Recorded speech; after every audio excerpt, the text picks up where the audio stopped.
Lionel Messi has made his decision, and the seven-time Ballon d'Or and World Cup winner will be bringing his magical left foot to Miami. There's so much to get into on this story. So to break it all down, we're joined by our national soccer reporter, Paul Tenorio. Paul, how did this historic signing come about? When was their initial interest on both sides? I mean, this has been happening for a really long time. I remember going to the announcement about Major League Soccer coming to Miami when David Beckham and the Moss brothers and Marcelo Clare at the time was an owner.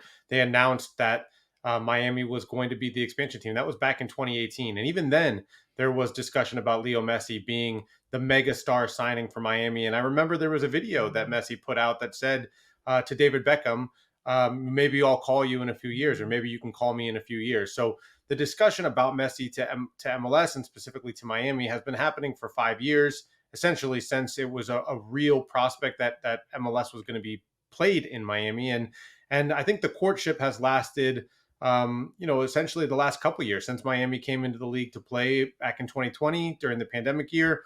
They've obviously been reaching for big stars from day one. That's kind of the personality of Jorge Mas, who's the main owner of Inter Miami, and we've seen it finally come to fruition today in a very, very exciting fashion. Well, there's so many different pieces to this deal, including Apple and Adidas. And Messi himself also said that it's not 100% done. But why is this such an unprecedented signing for Inter Miami and Major League Soccer?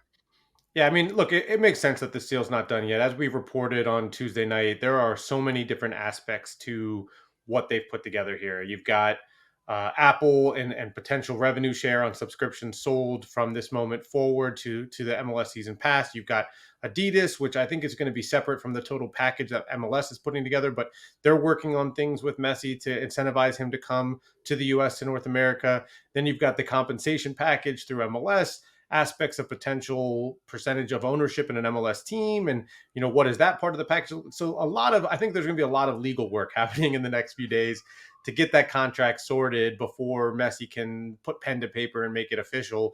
But just the fact that there are that many partners involved in this signing, it shows how important Messi is. And I think also it was part of the bet that Apple and MLS were making, and going off air to Apple as the partner. One of the main benefits of that is that Apple TV Plus is available globally outside of a few countries where it's blacked out.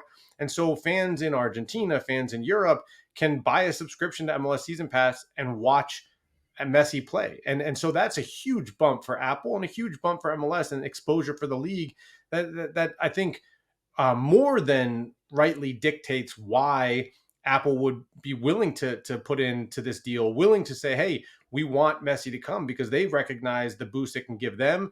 And I think, everyone in the league outside of Miami recognizes that this kind of growth for the league is important for every team, not just for the one in South Florida.